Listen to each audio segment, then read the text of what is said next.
Ciao ragazzi, ben ritrovati in questo nuovo video. Oggi ti parlo di questo nuovo flash che ha rilasciato Godos, il TT520, giunto alla terza versione. In questo periodo tra l'altro Godos ha rilasciato diverse novità per quanto riguarda proprio i flash portatili, i flash Speedlight, il TT520, poi ci sarà anche un'altra novità che è uscita proprio in questi giorni, ok? E c'è anche la versione più piccola. Comunque partiamo proprio dal modello quello più economico, perché è a tutti gli effetti un flash che costa decisamente poco. È un flash completamente manuale, ma non per questo ti devi spaventare, anche perché soprattutto è un flash che vado a consigliare per chi pensa di occuparsi di fotografia di reportage.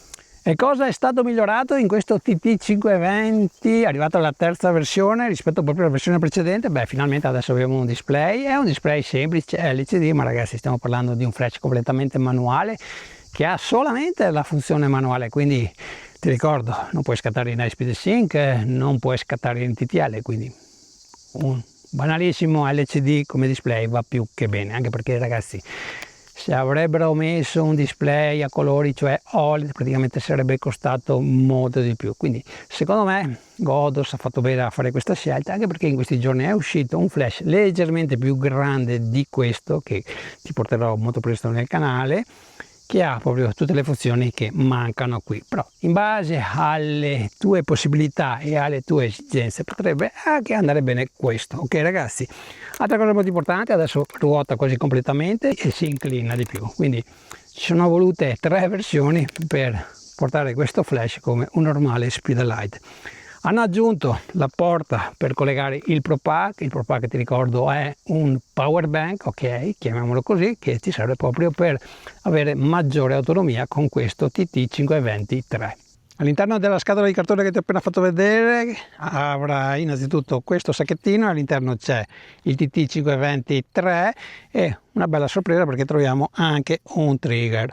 È un trigger praticamente che va bene su qualsiasi fotocamera, quindi quando acquisti questo flash non devi preoccuparti di guardare se è la versione per Sony, Nikon, eccetera, eccetera, perché questo flash va bene con qualsiasi fotocamera, che sia una vecchia reflex oppure le più recenti mirrorless, perché abbiamo solamente il pin centrale. E quando abbiamo solamente il pin centrale, praticamente sappiamo già, almeno chi ha un po' di esperienza con i flash, è che praticamente non avremo l'high speed sync, quindi il tempo massimo di sincronizzazione flash della tua fotocamera, quindi un 200°, un 250°, un 160°, e neppure potrai avere il TTL, quindi un flash completamente manuale.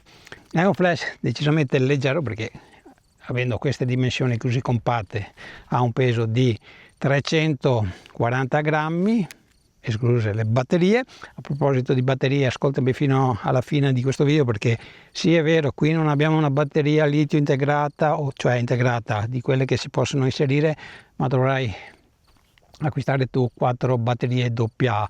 Però qui dopo ti darò qualche consiglio, perché sto provando proprio una soluzione che credo mi abbia risolto il problema proprio della batteria AA. Ok ragazzi, il trigger, eccolo qui, va bene, praticamente come dice Godos copre una distanza di 15 metri, ok, che secondo me sono più che sufficienti. E così quando avrai anche bisogno di scattare off camera non devi preoccuparti di comprare nessun trigger. Rispondo subito a una domanda che alcuni di voi si faranno: è compatibile con l'X3 o con gli altri trigger di Godos? No, devi avere questo. Questo è il trigger, come ti dicevo prima, è un trigger normale. Se devi impostare la potenza non lo puoi fare da qua, ok, questo deve essere chiaro, devi farlo direttamente sul tuo flash, quindi se stai scattando una modella e lo stai utilizzando su uno stativo, se vedi che la potenza è troppa o è troppo poca, ogni volta dovrai andare a alzare la potenza direttamente dal flash. È una cosa che più di 10 anni fa facevamo tutti, perché tutti i flash erano così, ok ragazzi? Quindi se dovete iniziare il vostro primo flash off camera, secondo me va più che bene, poi fate l'investimento e magari vi comprate il V100. Voglio anche parlarti della testa, perché c'è una cosa che secondo me è importante che tu sappia. Innanzitutto, in base alle proporzioni, abbiamo la grandezza, ok? Quindi non devi aspettarti l'apertura che troviamo su altri flash decisamente grandi. Innanzitutto abbiamo anche in questo caso, se ti potrebbe servire, la possibilità di estrarre il diffusore e il cartoncino bianco per utilizzare proprio la luce di rimbalzo. Con un normalissimo Speedlight con la testa rettangolare, quando vai a estrarre proprio questo diffusore, la parabola si va a aprire al massimo. Ecco, quando parliamo di zoom parabola, praticamente qui abbiamo una parabola fissa a 24 mm. Parliamo adesso di alimentazione di batteria. Allora, come ti dicevo, non c'è la possibilità di inserire una batteria al litio, non la troverai in dotazione, devi acquistare 4 batterie AA che conoscete tutti, ok? Ci sono anche le batterie AA, quelle ricaricabili, che è la soluzione che ti vado a consigliare al 100%, quindi se non hai batterie che utilizzavi nei precedenti flash, comprati le ricaricabili, ma il consiglio che ti do io è di acquistare le batterie al litio, queste qui AA, che ho comprato io. Tra l'altro queste batterie, che si trovano su Amazon, credo si trovano ovunque, comunque ti lascerò il link in descrizione, io le ho comprate su AliExpress, ok? Hanno la particolarità innanzitutto che le ricarichi proprio con un normale caricatore a 5 volt con la Type-C. Ogni batteria proprio ha l'entrata Type-C, ok? Quindi le ricarichi anche magari durante le pause con un normale power bank. Però ho visto che rispetto proprio a una batteria normale da 2600 mAh come questa ricaricabile, qui abbiamo decisamente più autonomia, e l'autonomia me ne sono accorto proprio quando vai a scattare la massima potenza. È anche un mezzo che di solito le batterie, quelle alcaline, si scaricano quasi completamente subito, ok? Quindi le alcaline lasciatele perdere, prendetevi casomai le ricaricabili normali che si trovano ovunque, oppure fate questo investimento, tanto sono 10 euro, 9 euro, e vi comprate queste al litio, ok? Se volete più autonomia, come ti dicevo, c'è la possibilità di collegare il power bank, ok? Io lo chiamo power bank, che è il Pro Pack.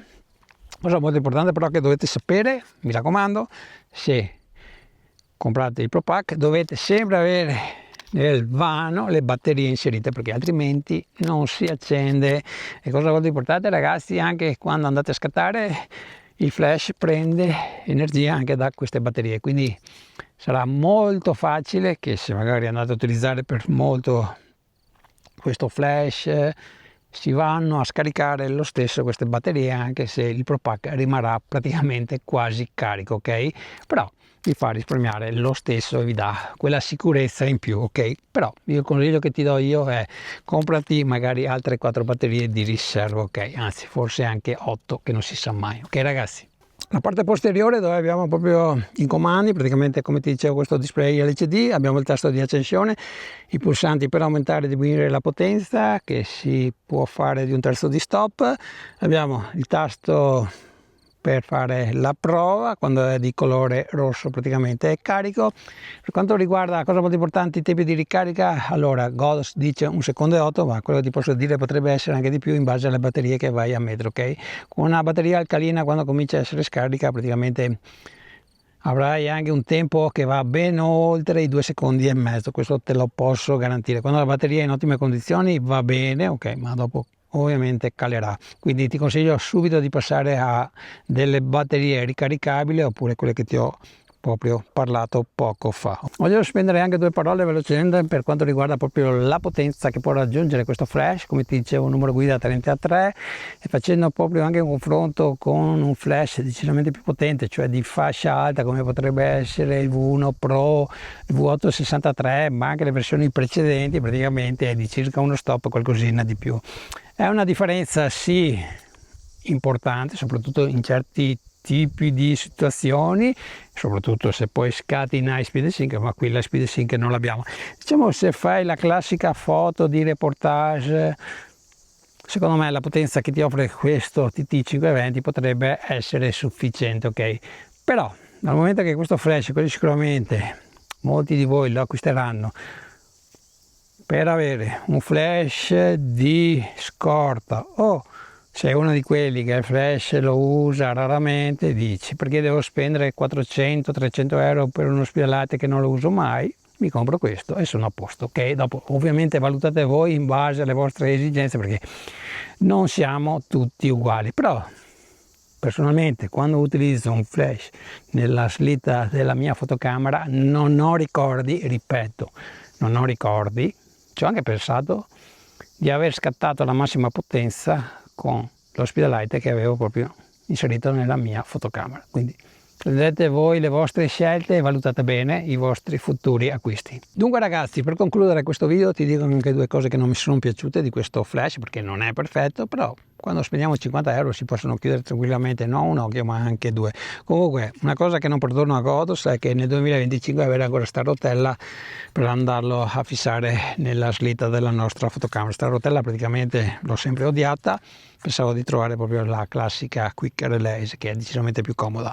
Mi sarebbe piaciuto trovare una batteria al litio, so che una batteria al litio avrebbe fatto aumentare il prezzo, ma credo che quei 15-20 euro in più li avrei pagati volentieri piuttosto di utilizzare delle batterie AA. Ok ragazzi, detto questo ti ringrazio, se hai domande ti aspetto qui sotto nei commenti.